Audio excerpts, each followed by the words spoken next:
The radio crackled with static at 3:47 hours, cutting through the pre-dawn darkness of Bagram Airfield like a blade through silence. Major Cassandra Ghost Volkov was halfway through her third cup of coffee when the emergency frequency burst to life with words that would haunt military intelligence for years to come. Mayday, Mayday, this is Bravo 6 Actual. We are taking heavy fire from an unknown position. Request immediate air support.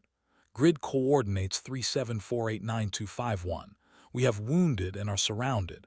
Time hack 0347 Zulu. The voice belonged to Lieutenant Commander Marcus Hayes, leader of SEAL Team 7's most elite squadron. Hayes had never called for help in 18 months of operations. His team had ghost-walked through Taliban strongholds, eliminated high-value targets, and extracted intelligence from places that officially didn't exist on any map. If Hayes was calling for air support, something had gone catastrophically wrong. In the operations center, a dozen screens flickered with thermal imagery and satellite feeds. The valley Hayes described was a black hole in their intelligence network, a sector marked as unconfirmed hostile presence, where 3 previous reconnaissance missions had simply vanished without explanation. No bodies recovered, no equipment found, just radio silence and families receiving folded flags. Colonel James Morrison, a 28-year veteran with more combat hours than most pilots had total flight time, studied the grid coordinates with growing unease. The valley sat 47 miles northeast of their position, carved deep into the Hindu Kush Mountains, where the terrain turned aircraft into falling metal and overconfident pilots into cautionary tailies. "Sir," came the voice of Staff Sergeant Riley Nakamura from the communications console, "we're showing multiple heat signatures in that valley, large formations moving in coordinated patterns. This isn't insurgent activity. This looks like a full military operation." Morrison's weathered face tightened. Intelligence had been tracking whispers for months about foreign military advisors training Taliban forces in advanced tactics. If a professional army was operating in that valley, Hayes and his team weren't just surrounded. They were walking into a carefully orchestrated trap designed to capture or kill America's most elite operators. The implications sent ice through Morrison's veins. SEAL Team 7 carried classified information worth millions of dollars on the black market. Their capture would represent an intelligence catastrophe that could compromise operations across 3 theaters of war. "Get me available air assets," Morrison barked, his voice cutting through the controlled chaos of the operations center. "Everything we have, now." But as the duty roster appeared on his screen, Morrison's blood pressure spiked. Every available fighter was committed to ongoing operations or down for maintenance. Every pilot was either airborne or mandated crew rest. Every aircraft except one. The A-10 Thunderbolt II sitting lonely on the flight line, its distinctive twin engines and armored cockpit gleaming under harsh floodlights. And the only pilot qualified and rested enough to fly it was someone Morrison had been systematically overlooking for 8 months. Major Cassandra Volkov stood 5'6" in her flight boots, with sharp Slavic features inherited from a grandmother who survived the siege of Leningrad and steel-gray eyes that missed nothing. Her personnel file read like a testament to excellence that somehow never translated into respect from her commanding officers. Top of her class at the Air Force Academy, distinguished graduate from undergraduate pilot training, combat veteran of operations in Syria, Iraq, and Afghanistan with over 300 combat hours in the A-10, qualified instructor pilot, aircraft commander, someone who should have been promoted to lieutenant colonel 2 years ago if the old boys network hadn't found creative ways to torpedo her advancement. Morrison had inherited Volkov from his predecessor, along with a whispered reputation that painted her as difficult to work with and overly aggressive in her tactical assessments. What Morrison hadn't inherited was the context behind those whispered assessments, how Volkov had been the only pilot willing to challenge flawed mission planning that got good people killed, or how her aggressive tactics had brought everyone home alive when conservative approaches would have failed. Her call sign, Ghost, hadn't come from any dramatic combat action. It came from how easily senior officers seemed to forget she existed when promotion boards met, or when choice assignments got handed out. She haunted the squadron like a specter of unrealized potential, watching less qualified pilots advance while she flew the same missions and absorbed the same risks without recognition. But tonight, as SEAL Team 7 faced annihilation in a valley where shadows moved with military precision and radios carried the sound of dying Americans, Morrison faced a reality that stripped away politics and personality conflicts. The best pilot available to save those SEALs wasn't the cocky hotshot with connections or the politically savvy careerist who knew which hands to shake. It was the woman everyone had been overlooking. Morrison's finger hovered over the intercom button that would change everything. In the background, Hayes's voice crackled through the static again, weaker this time, tinged with pain that no amount of SEAL training could completely mask. Bravo 6 actual to any available air assets. We are down to 6 effectives, taking sustained fire from elevated positions. Unknown number of hostiles with professional-grade equipment. Request immediate support or we won't make it to sunrise. The words hung in the air like a death sentence waiting to be carried out. Morrison closed his eyes, calculated odds that wouldn't add up to anything resembling hope, and made the decision that would either save American lives or destroy what remained of his career. He pressed the button. Ghost, report to operations immediately. You're going flying. Major Cassandra Volkov was lacing her combat boots when the intercom crackled to life, Morrison's voice cutting through the pre-dawn quiet of the female officers' quarters, with an urgency that raised every instinct she'd developed through 6 years of combat operations. She'd been awake since 300, a habit developed during her first deployment when mortar attacks came just before dawn, and being caught in bed meant being caught dead. Sleep had become something she scheduled around the war rather than something the war interrupted, and tonight her restlessness had proven prophetic. The walk to operations took 4 minutes across a base that never truly slept.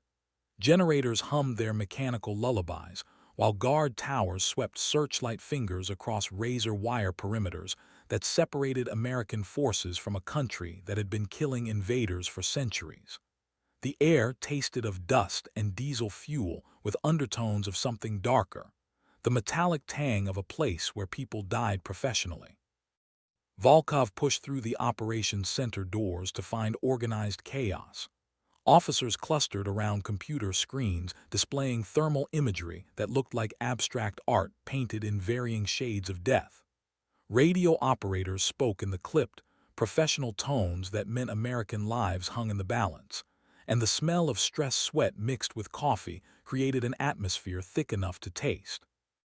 Morrison looked up from a tactical display showing the valley where SEAL Team 7 was fighting for their lives. His expression carried the weight of command decisions that destroyed careers and killed good people in equal measure. He'd aged a decade in the 30 minutes since the first Mayday call, lines deepening around eyes that had seen too much and authorized too much more. "Ghost, we have a situation," Morrison began, his voice steady despite circumstances spiraling beyond control. SEAL Team 7 is surrounded in grid 37489251. Heavy resistance from what appears to be professional military forces. They need close air support, and they need it 20 minutes ago. Volkov studied the tactical display with the analytical precision that had kept her alive through 3 combat deployments. The valley was a natural kill zone, surrounded by elevated positions that provided interlocking fields of fire. Any aircraft approaching would be channeled into a corridor where enemy forces could engage with maximum effectiveness while limiting their own exposure. "What's the threat assessment?" she asked, already running attack profiles through her mind with the automatic calculations of someone who turned mathematics into survival. Unknown number of hostiles with professional-grade equipment. Intelligence suggests foreign military advisors training Taliban forces in advanced tactics. They've been using this valley as a base of operations for months, and we're just now finding out about it. Staff Sergeant Nakamura looked up from his communications console with an expression that mixed admiration with pity. "Ma'am, we're showing at least 2 companies' worth of heat signatures moving in coordinated formations. Anti-aircraft weapons confirmed. This isn't some ragtag group with AK-47s and rocket-propelled grenades. This is a professionally trained military force with modern equipment." Volkov absorbed the information without visible reaction. 3 combat deployments had taught her that fear was a luxury she couldn't afford, and panic was a death sentence that killed pilots and the people depending on them. The tactical situation was dire, but dire was her specialty. Weather conditions. Ceiling at 8,000 feet with scattered clouds. Visibility 5 miles with blowing dust. Winds variable at 15 to 20 knots with gusts up to 30. Not ideal, but flyable. Friendly forces. SEAL Team 7, call sign Bravo 6. 12 operators initially, now down to 6 effectives according to last transmission. They've been in continuous contact for 47 minutes. Morrison stepped closer, lowering his voice to a tone reserved for conversations that could end careers or save lives. "Ghost, I need to be straight with you. This is a suicide mission. The valley is a natural trap, they have anti-aircraft weapons, and we don't know the full extent of their capabilities. I can't order you to take this mission." Volkov's steel-gray eyes met Morrison's with a steadiness that came from knowing exactly who she was and what she was capable of. "Sir, you didn't call me down here to offer me a choice. You called me because I'm the only pilot available who can bring those SEALs home alive." The truth of her words hung in the air like smoke from a funeral pyre. Every other pilot was committed to ongoing operations or grounded by crew rest requirements that existed because tired pilots made fatal mistakes. Every other aircraft was either airborne or down for maintenance that couldn't be shortened without compromising safety margins written in blood. "The A-10 is fueled and ready," Morrison said, his voice carrying resignation mixed with hope. "Full combat load. 30mm cannon with 1,100 rounds of armor-piercing incendiary. 6 AGM-65 Maverick missiles. 2 AIM-9 Sidewinders for air-to-air defense. Countermeasures package including chaff and flare." Volkov was already mentally calculating fuel loads, weapons employment zones, and attack angles that would maximize effectiveness while minimizing exposure time. The A-10 Thunderbolt II was built for exactly this kind of mission: close air support in contested environments where other aircraft couldn't survive. Its titanium armor could withstand hits that would destroy conventional fighters, and its GAU-8 Avenger cannon could turn enemy positions into smoking craters. But the aircraft was only as good as the pilot flying it, and Volkov knew she was about to prove whether 6 years of being overlooked had turned her into someone worth remembering. Time to target. 43 minutes flight time at cruise speed. But Ghost. Morrison's voice carried warning born from experience that had taught him how wars really worked. This isn't just about bringing those SEALs home. Intelligence believes they're carrying classified information worth millions on the black market. If they're captured alive, it compromises operations in 3 theaters. The implication hit Volkov like cold water. If the rescue mission failed, she might be authorized to ensure SEAL Team 7 never talked under interrogation.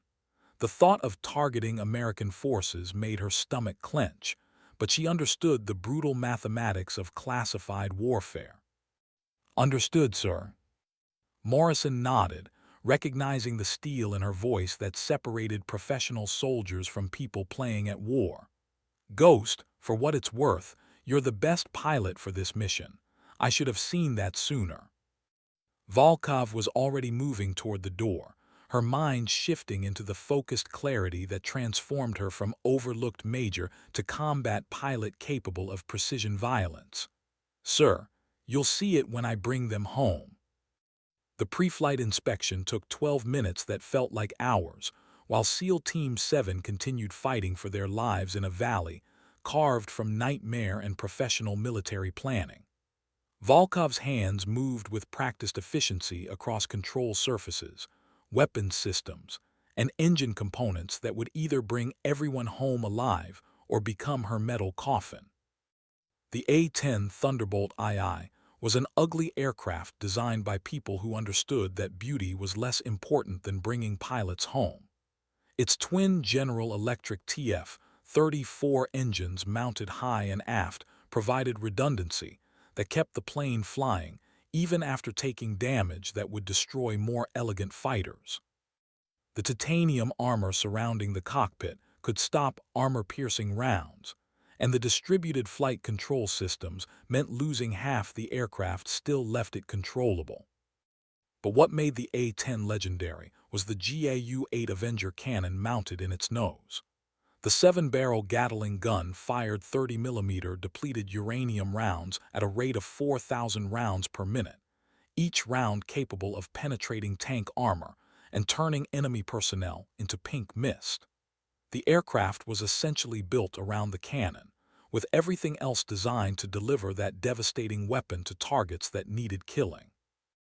Volkov strapped herself into the armored cockpit with ritual precision born from 3 combat deployments where preparation meant survival and shortcuts meant funerals. Helmet secured, harness tight enough to prevent injury during violent maneuvering, oxygen flow checked, weapons systems armed, navigation programmed with coordinates that marked either salvation or catastrophe for 12 American operators. The engine startup sequence filled the cockpit with familiar sounds that transformed metal and composites into a living weapon. Twin turbofans spooled up with rising whines that cut through the pre-dawn darkness like banshees announcing death. Flight controls responded to her touch with hydraulic precision, and weapon systems showed green lights across the board.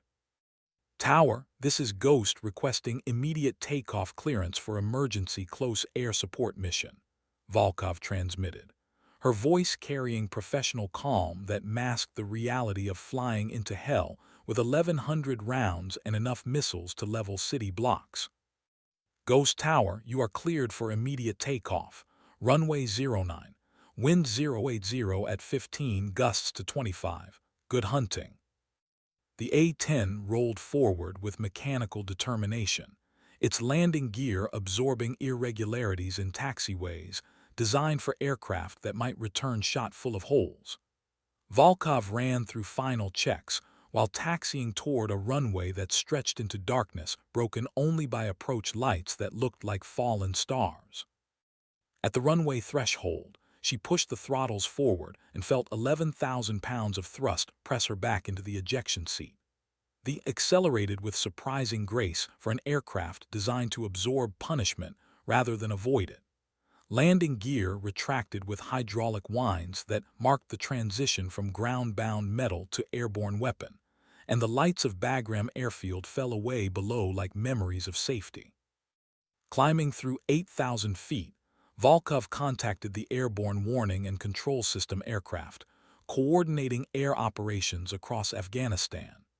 The AWACS controller's voice carried information that would shape her approach to a valley where American operators were dying, while she burned fuel getting there. "Ghost, this is Magic 77.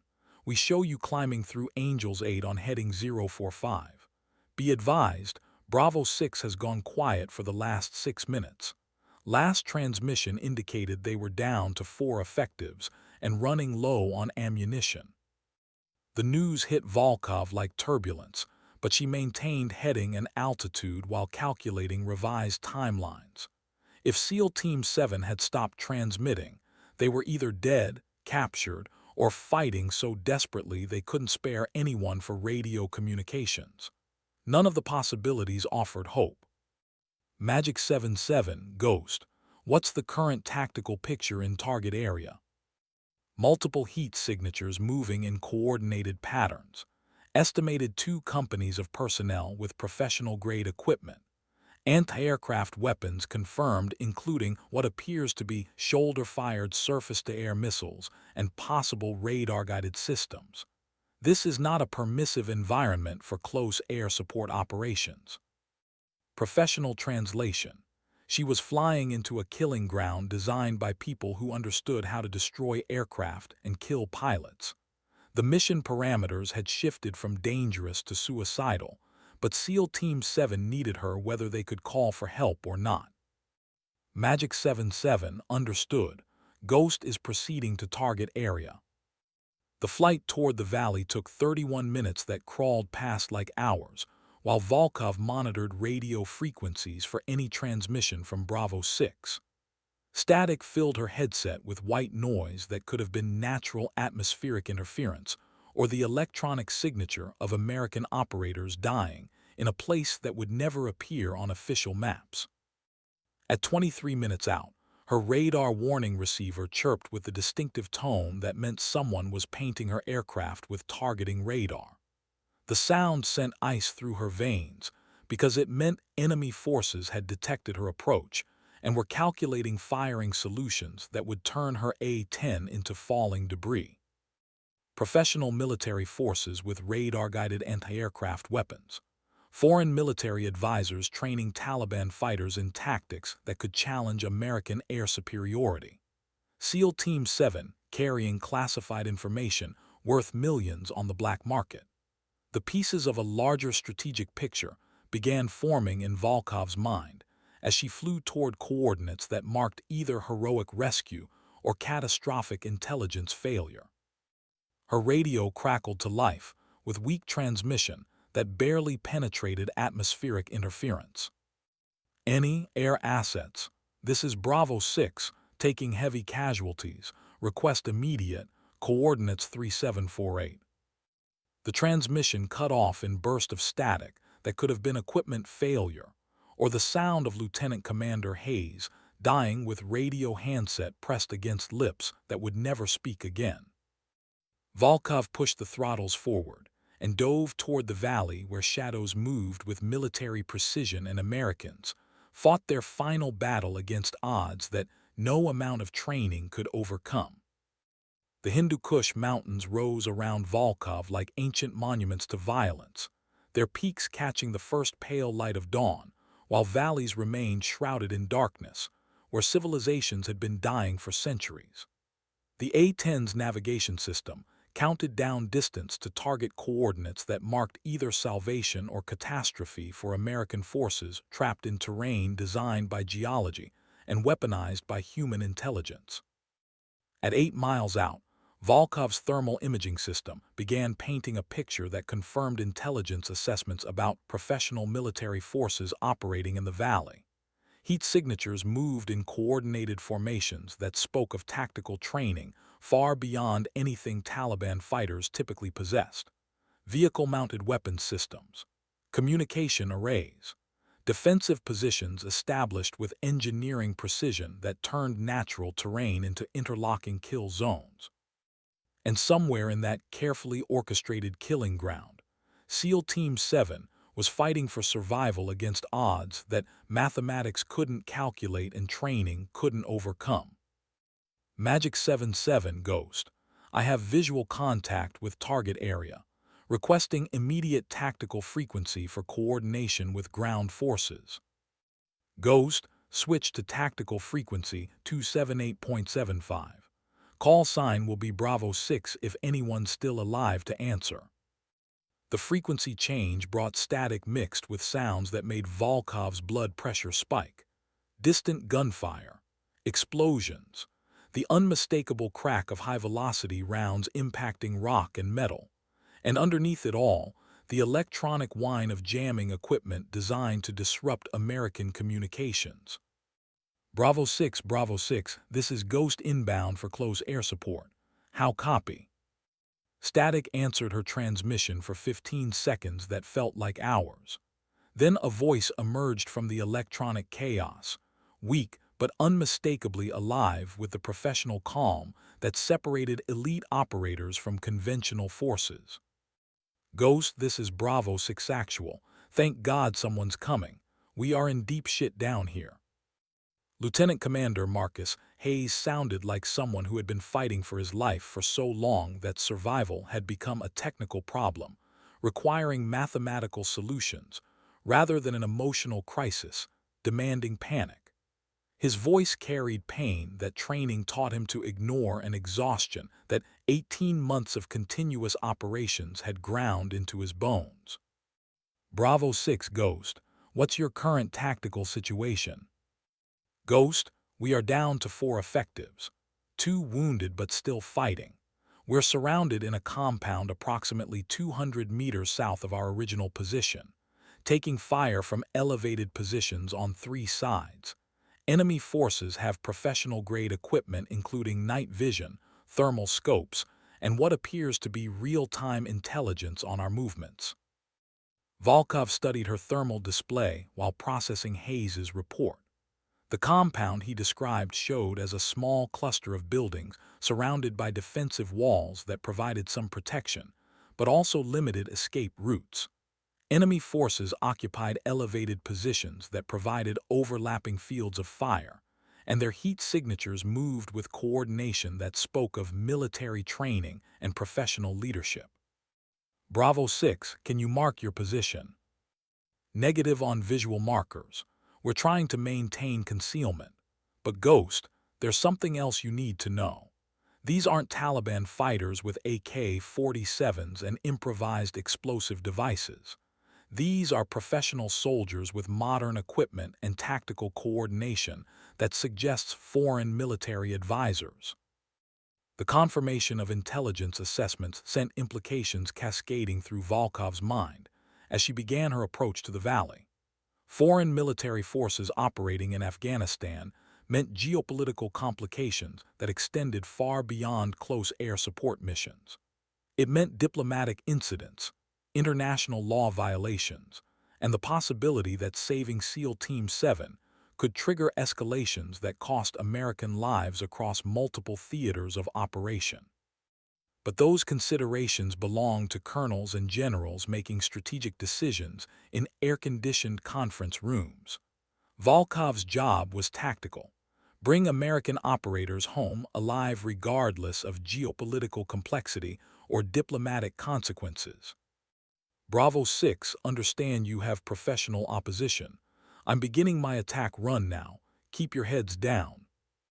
The A-10 dropped through scattered clouds at 400 knots, its engine screaming with power that transformed fuel into kinetic energy capable of precision destruction.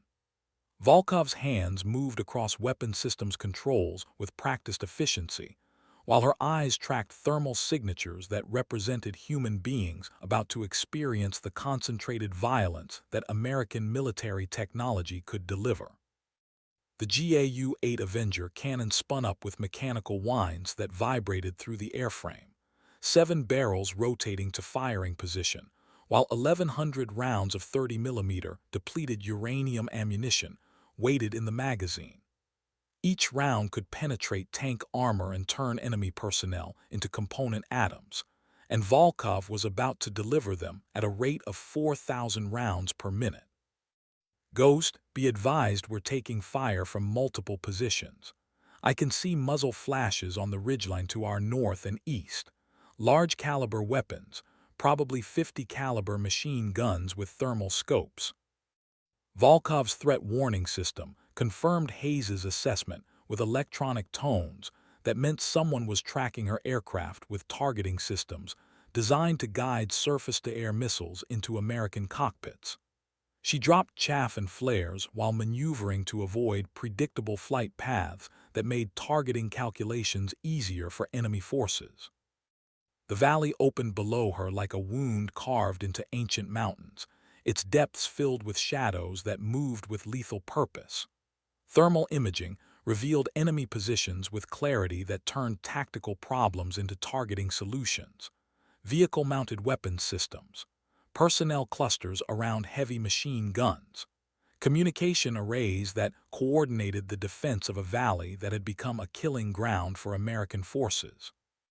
And in the center of it all, a small compound where 4 American operators fought against odds that should have killed them hours ago. Volkov selected high-explosive rounds and adjusted her attack angle to maximize damage while minimizing risk to friendly forces. The mathematics of close air support required precision that balanced devastating effects on target with safety margins that kept American operators alive. Too close meant friendly fire casualties. Too distant meant ineffective fires that wasted ammunition, while SEAL Team 7 continued dying. She centered the targeting reticle on enemy positions north of the compound and squeezed the trigger.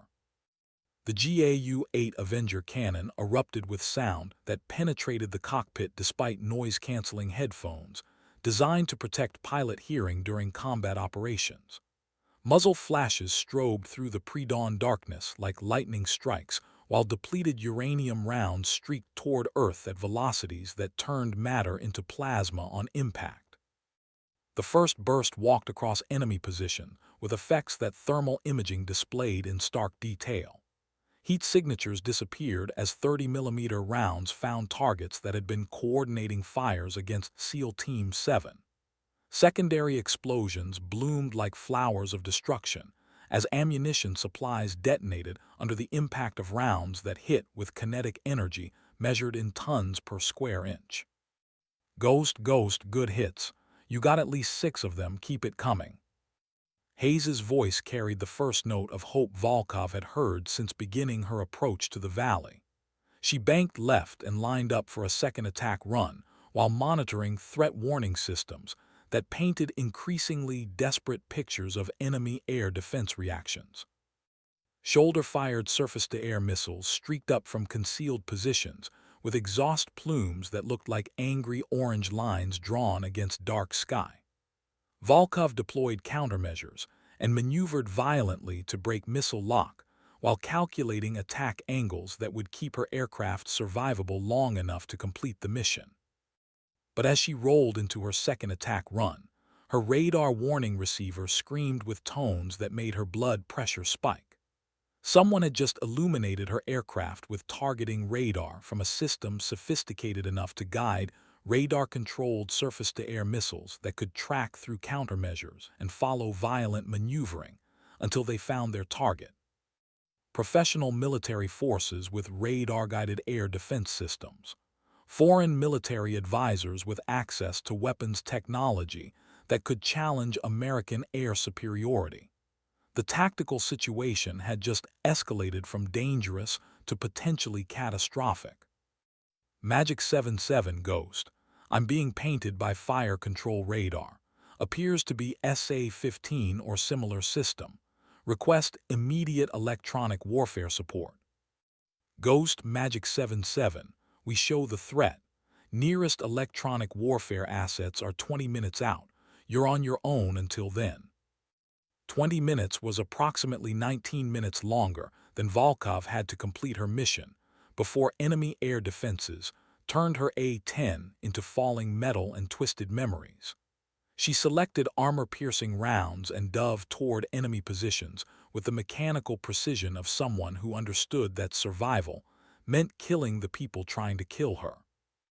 The second attack run bracketed enemy positions east of the compound, with effects that turned defensive positions into smoking craters. 30mm rounds penetrated cover that had protected enemy forces and detonated with explosive force that scattered equipment and personnel across terrain that would never again provide concealment from American air power. But the radar-guided surface-to-air missile system remained active, its electronic fingers probing for targeting solutions that would end Volkov's participation in the rescue mission. She could hear the lock-on tone building in intensity as enemy operators calculated firing solutions that balanced her violent maneuvering against missile performance parameters that determined success or failure. Bravo 6, what's your status? Ghost, we're still taking fire, but it's lighter now. You've definitely got their attention, but we're running low on ammunition and we've got wounded who need medical evacuation. The mission parameters had crystallized into simple mathematics. SEAL Team 7 needed extraction from a valley defended by professional military forces with air defense systems that could destroy the helicopter necessary for evacuation. Volkov had to eliminate enemy air defenses while providing close air support that kept American operators alive long enough for rescue forces to arrive. And she had to accomplish both objectives before radar-guided missiles turned her into the kind of smoking crater that appeared in classified after-action reports read by people who made strategic decisions about acceptable losses. She selected AGM-65 Maverick missiles and began hunting for the radar system that could kill her. The Maverick missile separated from its pylon with mechanical precision that transformed 11 years of training into kinetic energy, capable of destroying targets at ranges that kept launch platforms survivable. Volkov watched the infrared seeker head acquire the heat signature of the radar system's generator, while calculating time to target that would determine whether she lived long enough to see the explosion. 8 seconds from launch to impact. 8 seconds during which enemy air defense operators could complete their firing sequence and guide radar-controlled missiles into her aircraft. 8 seconds that would determine whether SEAL Team 7 got the air support they needed, or whether both American forces died in a valley that would become another classified failure in the war on terror. The Maverick struck its target with explosive force that lit the pre-dawn darkness like a miniature sun. The radar system disappeared in expanding flames that climbed skyward with greedy fingers, while secondary explosions marked ammunition storage areas and fuel supplies feeding the destruction. Volkov's threat warning system fell silent as enemy radar emissions ceased, leaving only the familiar electronic background noise of a combat environment stripped of its most dangerous element. "Ghost, beautiful, you got the big gun. We can see fires burning on the ridgeline." Hayes's voice carried relief mixed with professional appreciation for precision violence that had just saved American lives. But Volkov's tactical display still showed multiple heat signatures, moving with coordinated purpose around the compound, where 4 SEAL operators continued fighting against odds that mathematics couldn't improve and training couldn't overcome. She selected high-explosive rounds and began systematically destroying enemy positions that threatened friendly forces. The GAU-8 Avenger cannon had become an extension of her will, its 30mm rounds guided by targeting systems that turned tactical decisions into explosive effects.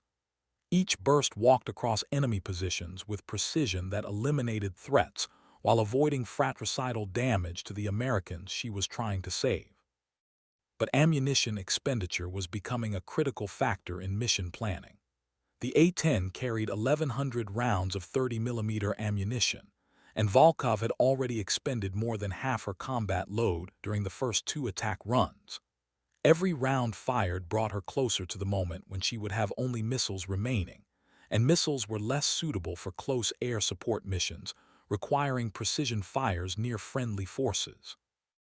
"Bravo 6, I need you to mark enemy positions that are still active. I'm running low on cannon rounds." "Ghost, we're still taking fire from positions southwest of our location, maybe 200 meters out. Looks like at least 1 heavy machine gun and supporting personnel." Volkov banked toward the coordinates Hayes provided, while monitoring fuel consumption that was approaching decision points for continued operations.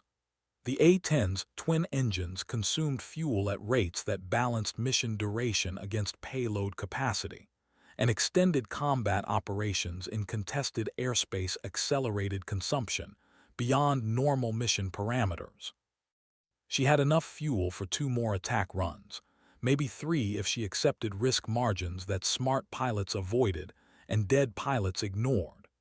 After that, she would face the choice between returning to base for refueling while SEAL Team 7 continued fighting without air support, or accepting fuel states that might not allow safe return to friendly territory. The mathematics of combat operations reduced human drama to technical problems with quantifiable solutions. Fuel consumption, ammunition expenditure, time to target, distance to friendly airfields, variables that determined whether American operators lived or died based on calculations that stripped emotion from life-and-death decisions. Volkov centered her targeting reticle on the enemy position Hayes had identified and squeezed the trigger for what might be her final cannon attack. The burst walked across enemy positions with effects that thermal imaging displayed in stark detail. Heat signatures scattered and disappeared as 30mm rounds found targets that had been directing coordinated fires against American forces. Equipment scattered across terrain that would require forensic analysis to determine what it had been before high-explosive rounds turned it into component materials. Ghost, that's it. You got them all. I think we're clear for the moment. The relative silence that followed Hayes's transmission felt strange after 47 minutes of continuous gunfire and explosions. Volkov's thermal display showed the valley settling into an uneasy calm broken only by fires still burning from destroyed equipment, and the heat signatures of 4 American operators maintaining defensive positions around a compound that had become their fortress against overwhelming odds. But operational experience taught her that tactical silence often preceded escalated violence, and enemy forces with professional military training understood the value of tactical deception. The apparent cessation of hostile activity could represent genuine success or careful preparation for renewed attacks, coordinated with timing that maximized effectiveness against American air support operations. Magic 7-7, Ghost. Target area appears secure for the moment, requesting immediate medical evacuation for wounded personnel. Ghost, we have a dust-off bird spinning up now. Call sign Rescue 11. They'll be airborne in 10 minutes with escort provided by 2 Apache gunships. Medical evacuation helicopters operating in contested airspace required escort that could provide suppressive fires and electronic warfare support during approach and extraction phases of the mission. Apache gunships carried Hellfire missiles and 30mm cannons that could engage threats beyond the range of small arms fire. But their effectiveness depended on air superiority that Volkov had just established through precision violence that eliminated enemy air defenses. Bravo 6, medical evacuation is inbound. Estimated time of arrival 23 minutes. Can you maintain your position? Ghost, we can hold as long as we don't get surprised by more professional military forces with equipment we didn't expect to encounter in this operational theater. Hayes's transmission carried implications that extended beyond immediate tactical concerns. Professional military forces operating in Afghanistan with radar-guided air defense systems and coordinated tactical formations represented escalation that challenged fundamental assumptions about enemy capabilities and foreign involvement in ongoing operations. The intelligence value of the engagement would generate classified reports that traveled through channels Volkov would never see, briefing decision-makers about threats that redefined operational planning across multiple theaters of war. But those strategic considerations belong to colonels and generals making policy decisions in climate-controlled facilities, where risk was managed through statistical analysis rather than personal exposure to enemy fire. Volkov's immediate concern was fuel consumption that had reached levels requiring immediate decisions about continued operations. She had enough fuel to orbit the target area until medical evacuation arrived, but margins for error had been reduced to levels that experienced pilots recognized as dangerous and inexperienced pilots ignored until mechanical failures or unexpected combat damage transformed manageable risk into fatal miscalculation. Magic 7-7, Ghost. I can provide overwatch for medical evacuation, but I'm approaching minimum fuel for safe return to base. Ghost, understand fuel considerations. Rescue 11 will have Apache escort that can provide security during extraction. You're cleared to return to base when you reach minimum fuel requirements. The authorization carried weight that balanced mission requirements against pilot safety in calculations that reduced human drama to technical specifications. Volkov had accomplished her primary mission objectives by eliminating enemy air defenses and providing close air support that kept SEAL Team 7 alive long enough for medical evacuation to arrive. Continuing operations beyond safe fuel margins would represent unnecessary risk that could compromise future missions without providing additional tactical advantage. But as she orbited the valley where 4 American operators waited for evacuation from terrain that had nearly become their grave, Volkov understood that successful completion of tonight's mission would change how senior officers viewed her capabilities and professional potential. 6 years of being overlooked had ended with 47 minutes of combat operations that demonstrated tactical competence under pressure that destroyed careers and killed pilots with less skill and determination. Her radio crackled to life with transmissions that marked the beginning of extraction operations. "Ghost, this is Rescue 11 approaching from the southeast with 2 Apache birds providing escort. We show you orbiting at Angels 12. Rescue 11, Ghost. Target area is secure, but recommend maintaining vigilance for possible renewed enemy activity. Professional military forces with sophisticated equipment confirmed." Ghost, copy all. We're beginning our approach now. The medical evacuation helicopter descended toward the valley with mechanical precision, while Apache gunships established orbits that provided overlapping fields of fire against any enemy forces that might attempt to interfere with extraction operations. Volkov monitored radio communications while maintaining overwatch that could provide immediate close air support if tactical situations developed beyond.